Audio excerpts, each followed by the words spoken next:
joint and muscle pain.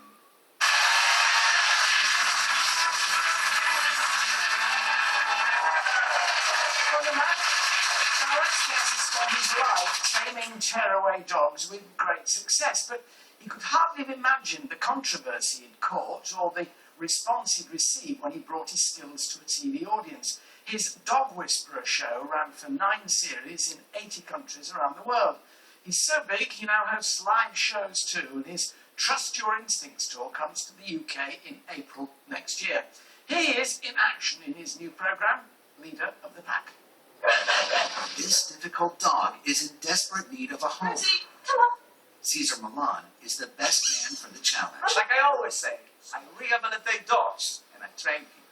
This type of breed gets often misunderstood and it's a dangerous breed. And we have to take responsibility that the one who's dangerous is a human without knowledge, a human without heart. That's what's dangerous.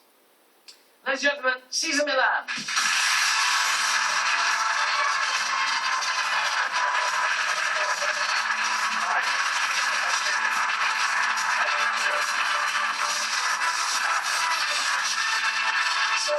How do you start life as a dog behaviourist? How did it happen? Well, first I was a dog walker, and I was called a Mexican guy who can walk a pack of dogs before they called me the dog whisperer, you know, and I walked dogs off leash. I didn't know it was illegal to walk dogs in America off leash, you know, and so to me was the land of the free, so dogs have birthday parties, so they should be able to walk off leash.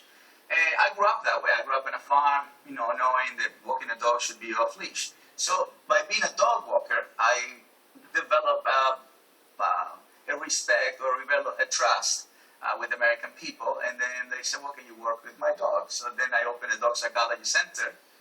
And that's what the story was.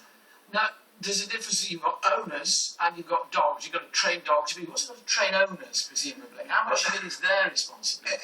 In the beginning, I wanted to learn from Americans how to train dog after watching Lassie and Ray Tintin. And that, I thought that all people in America had the same thing, Lassies and Ray Tintins. But then I saw people walking in the streets with their dogs. So that was unusual for me because in my country or where I'm from, I never experienced that, you know. So then that's when I said, well, instead of me training dogs, I'm going to train people, right? And that's when I say train people and rehabilitate dogs. So how long does the process take? You take an owner comes to you, is having problems with their dog. Yeah. How quickly can you make a difference to what they do? Well, for me and the dog is easy. But for me and the human takes a little while because a lot of times people don't want to let go of the bad habits, you know. So for example, you ask somebody, how do you feel? I'm fine. See, they don't recognize they're not calm, you know. They just say in the word, fine. The dog doesn't know what you do for a living. He just knows how you live your life. So when I come into a situation, I am calm and confident, right? Most of the people are, he's not listening to me. Yeah. I do everything you say, I read the books, and he doesn't listen to me. So they're tense and frustrated by the time I come to it. So to get the human away from that state of mind takes a little while. But your techniques are very controversial. Many say your techniques are old-fashioned. You punish dogs, you hit them. I've seen you punch a dog in the throat to get it to behave. Most people, I'd say myself, that for me is totally unacceptable as a way of training a dog. Well, obviously, I respectfully disagree with that. It's not a punch, it's a touch. Right? I watched a video of it. If somebody touched me like that, I would hurt. Oh. It was, you went for the throat and you punched the dog back, and the dog then bit you and held onto your hand. Well, it's a touch. It looks probably to you, but it's a touch. Having watched quite a lot of boxing matches, it looked to me like something Henry Cooper could have done. Well, obviously, that's not the goal to punch the dog. The goal is just to snap the brain out of it, right? And so you can then provide energy and body language. But you also work with electric shocks through collars and spikes on collars, and spiked collars that really hurt them. You know, this is pretty barbaric treatment. Now, we won't treat children like this nowadays. Right, We'd be locked up if we did. So what's your reasoning behind treating dogs like this? Well, there is a certain situation for that purpose, you know. At the time that I come to a situation like that, the dog is already wearing that tool. You know, so when I came to America, I didn't use tools. We don't have pet shops where I'm from.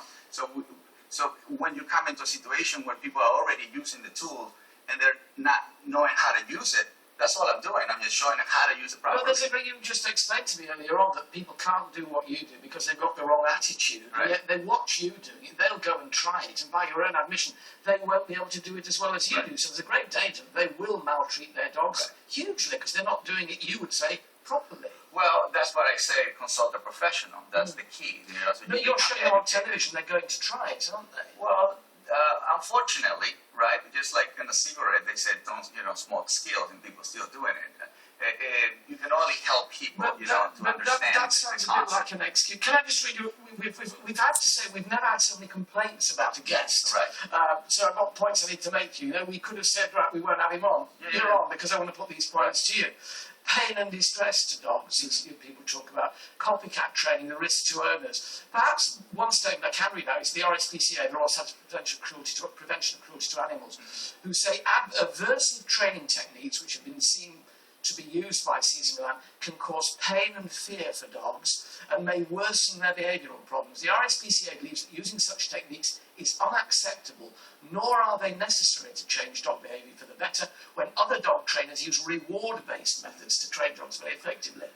Well, my goal is to teach people how to become calm in the first place, how to prevent from ever going into that situation. So the whole concept or the idea of trust your instincts is for you to reconnect yourself with your natural way of being, so you don't have to use tools. But would you ever stop using these aggressive ways yourself? I mean, you still do it. You still do it yourself. You still use the foot to kick the dog in the soft underbelly behind the rib cage. You still use these, the electric shock collars, the spike collars, the punching in the throat. Until you stop doing that and say there are better techniques of bringing up your dog, training your dog, people are going to copy you. I do use food. And one situation, actually, a parrot helped me to achieve the goal that this lady wanted.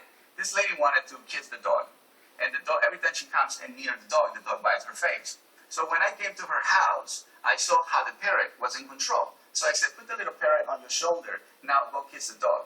So they were very respectful to the parrot. You see what I'm saying? So it's not just treats that you can use your environment to actually achieve what you want. But does it not worry you? You can't get pleasure out of hitting a dog, surely.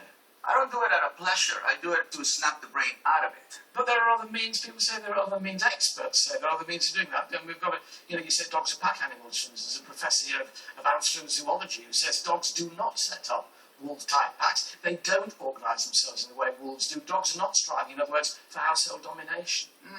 Well, the whole point of family is a pack. So the dog obviously finds himself very We don't comfortable. beat our children and wear a pack, if you like. If you think about It's it a that way. family. Yeah. It's a family. It's semantics. It's the word. If you don't like the word, that's fine. It's the whole point. Is to create a family.